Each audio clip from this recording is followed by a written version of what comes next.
Alright, we're back again, and this time we're talking about text.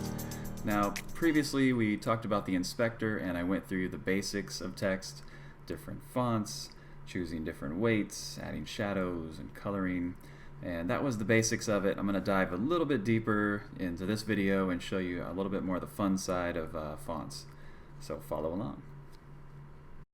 So as mentioned before, hitting T on your keyboard will summon the text tool. You click and you can type whatever you want, hit escape, and you have some text here.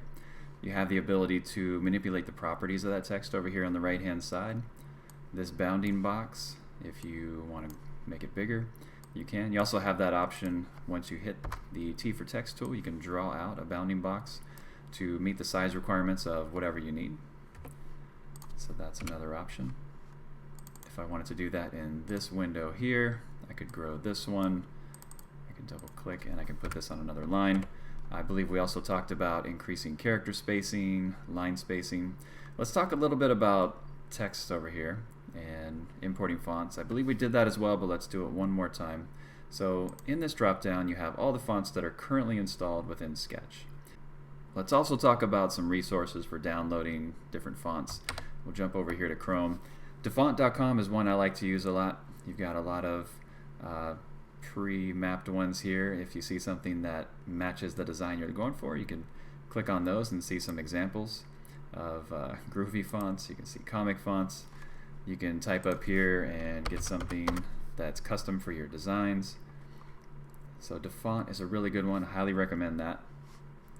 And we'll go through downloading one in just a second.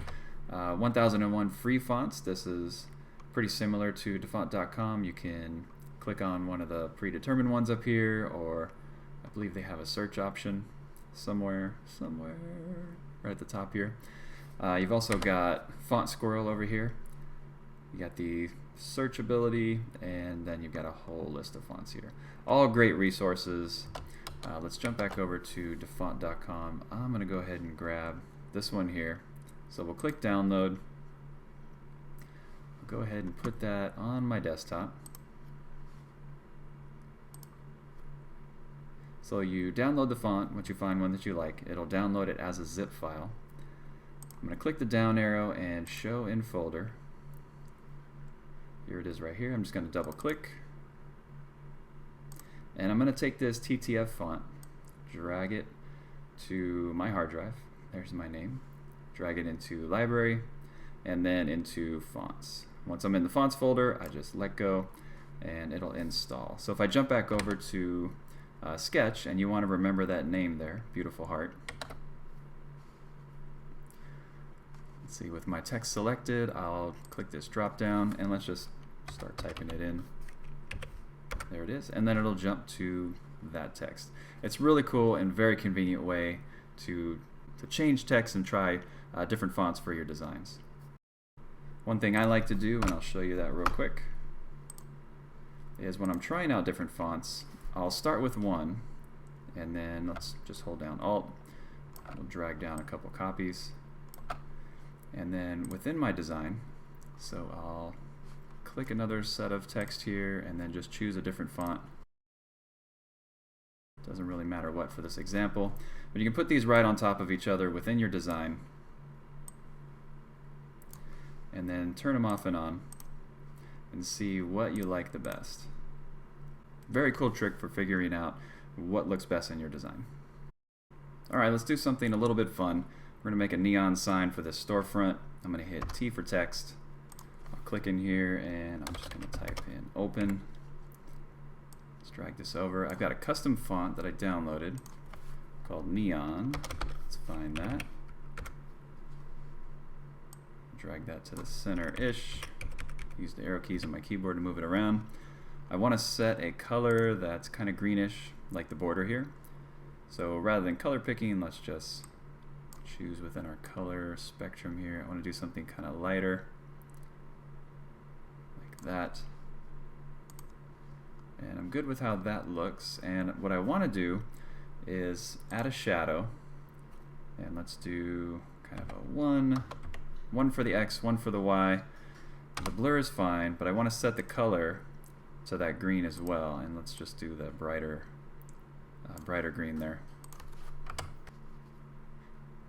Blur is fine, but what I need is a spread. I need this to have kind of a glowing effect, and the only way I'm going to get that is with a spread over here. At least that's going to help it, and I can't do that with the way it is right now. So if you look in your layers panel, the layer that I have right now called open is a text layer. What I want is a shape layer. So once I have it like I want it, I can right click and choose convert to outlines. This will give me the option of treating the text more like a shape, where I can apply a gradient. I can do lots of cool stuff that I can do normally with shapes.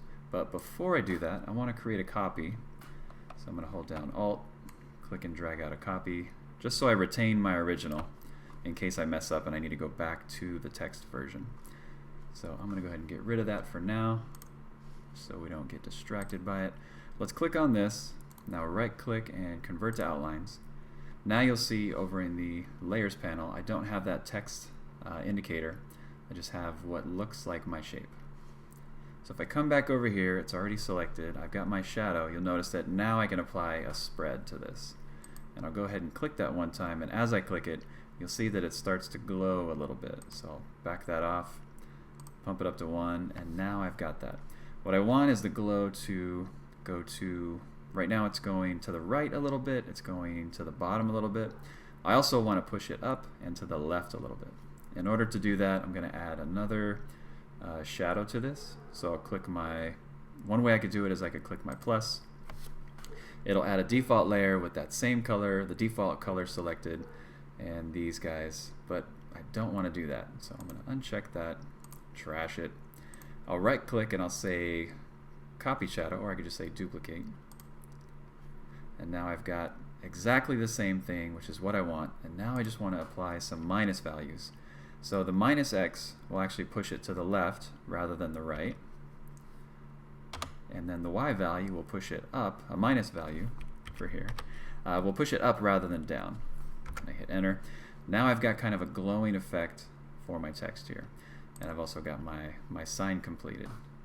Step back and just admire our work. Okay, one more text example, and this one will include gradients. I'm going to hit T for text, and all I want is one letter. I'll go with T. I want to change the font. I want something with multiple weights, so let's go with Avenir next. I'm going to change the size to 100. Let's just go with that for now, and I want a weight of heavy, something nice and thick. Zoom in just a little bit. Alright, so we've got our character. I'm going to hold down Alt, click and drag out a copy for now, so I can manipulate that. Alright, now let's apply a little bit of color. I'm going to come over here to my color picker, and I'm going to choose a gradient. And with the top reference point selected, let's get something kind of yellowish. I think that'll be good.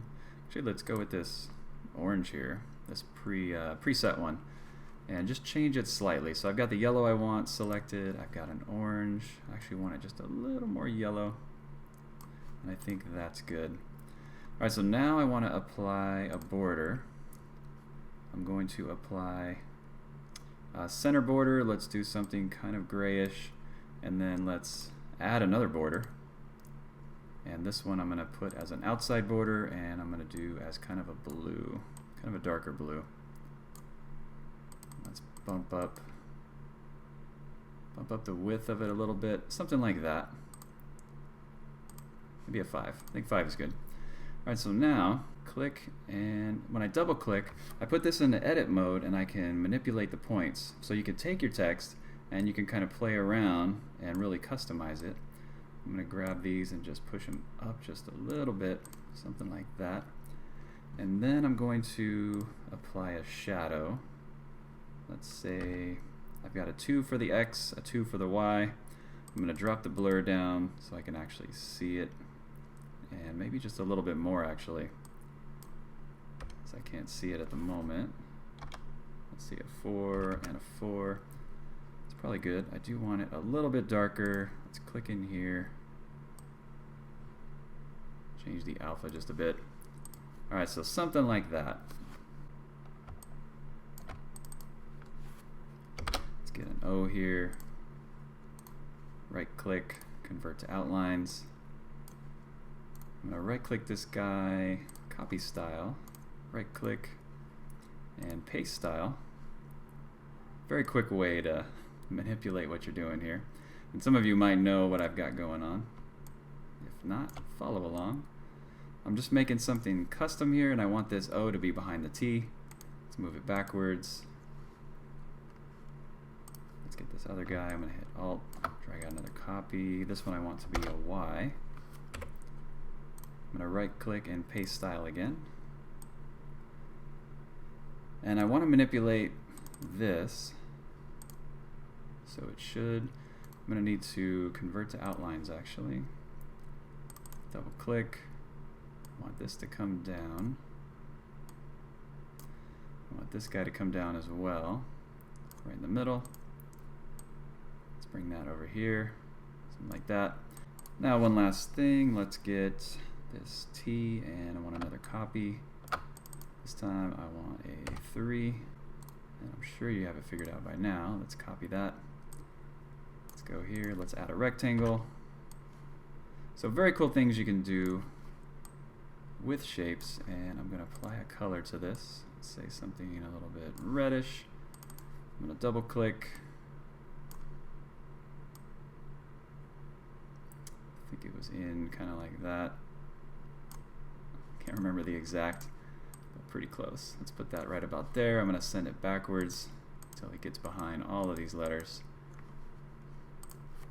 Let's add some more text. Actually, I want that all caps. Let's do that. I'm going to drop the weight down just a little bit. Let's go demi bold. Actually, you know what? I kind of like the bold. Let's drop the size down. Let's get that same yellow. So I get my color picker. Let's drop the size down a little bit more. So very cool things you can do with your text. Let's go ahead and grab this. Let's group it, Command G. And then let's go ahead and bring it over into the picture I conveniently had hidden over here.